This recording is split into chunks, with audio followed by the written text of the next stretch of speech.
Declare பண்றான்.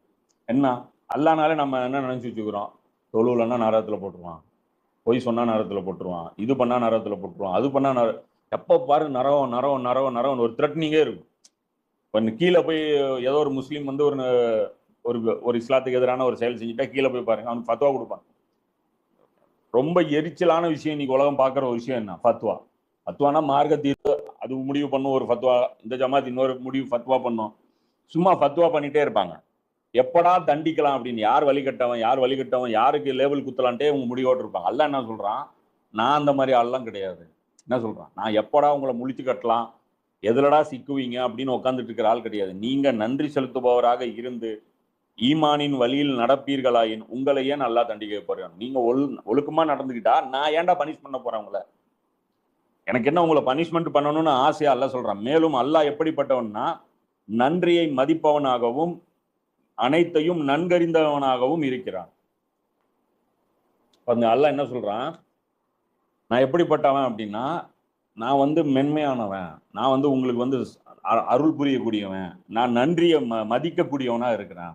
மேலும் எல்லாத்தையும் நான் பார்த்துட்டு இருக்கிறேன், நீங்க என்ன செஞ்சுட்டு இருக்கிறீங்க அப்படிங்கிறது பார்த்துட்டு இருக்கிறேன். அல்லாஹ் என்ன சொல்றான், முதல்ல விசுவாசமா நடந்துக்குங்க, எனக்கு விசுவாசமா நடந்துக்குங்க, நான் சொன்னதை மாத்தி செய்யாதீங்க.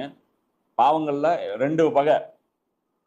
என்ன பாவம்னு நம்ம பொதுவா கேட்டகரைஸ் பண்ணாலும் பாவங்கள்ல 2 வகை இருக்கு. முதல் பாவம் எது, நம்ம ஆளுங்க கேட்டா என்ன சொல்லுவாங்க, அல்லாஹ் செய்யக்கூடாதுன்னு சொன்னதை செய்யறது, இதுதான் முதல் ஃபர்ஸ்ட் கிரேடு பாவம். இது இல்ல ஃபர்ஸ்ட் கிரேடு பாவம், இது செகண்ட் கிரேடு பாவம். ஃபர்ஸ்ட் கிரேடு பாவம் எதுன்னா, அல்லாஹ் சொல்றதை செய்யாம இருக்கிறது. இப்லீஸ் வந்து அதான் பண்ணான், ஆதமுக்கு சஜ்தா பண்ணுங்க அப்படின்னா பண்ண மாட்டேன்னா, இந்த இடத்துல ஹராம வந்து எதுவுமே பண்ணல. அதே ஆதம் நபி என்ன பண்ணாரு, அடுத்ததை சாப்பிட்டாரு. இது 2வது கிரேடு பாவம் தான். இப்போ ஃபர்ஸ்ட் கிரேடு பாவம், அதுக்குன்ட்டு இதெல்லாம் செய்ய ஆரம்பிச்சிடக்கூடாது. நான் எதுக்காக சொல்றேன்னா, அதை விட பெரிய பாவம் நீங்க செஞ்சுட்டு இருக்கீங்க. பன்னிக்கறி நீங்க சாப்பிட சொல்லுங்க, வாயில கூட பன்னி வராது, பன்னிக்கறி சாப்பிடவே மாட்டாங்க. ஆனா அல்லாஹ் சுமத்திய பொறுப்புகளை பார்த்தீங்கன்னா அதை பத்தி அறிவு கூட இருக்காது. அல்லாஹ் ஒரு முஸ்லீம் மேல என்னென்ன கடமைகளை சுமத்தி இருக்கான், அதுக்காக ஒரு முஸ்லீம் எவ்வளவு செயல்படணும் அப்படிங்கிற அந்த விஷயத்தை பற்றிய செயல்பாடு 2ஆம் பட்சம். எது கடமைன்னு கூட அவனுக்கு அறிவே இருக்காது.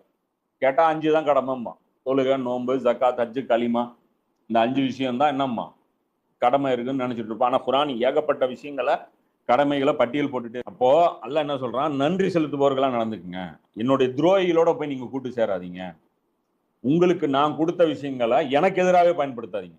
அல்லாஹ் கொடுத்த காசை என்ன பண்றது, அல்லாஹ்வுக்கு எதிராகவே பயன்படுத்துறது. அல்லாஹ் கொடுத்த ஆற்றல்களை, பேச்சாற்றல், எழுத்தாற்றல், இந்த உடல்ல இருக்கக்கூடிய பலம், இதெல்லாமே என்ன பண்றது, அல்லாஹ்வுக்கு எதிராகவே பயன்படுத்துறது. இந்த மாதிரி செஞ்சீங்க அப்படின்னா தண்டனை கிடைக்கும்.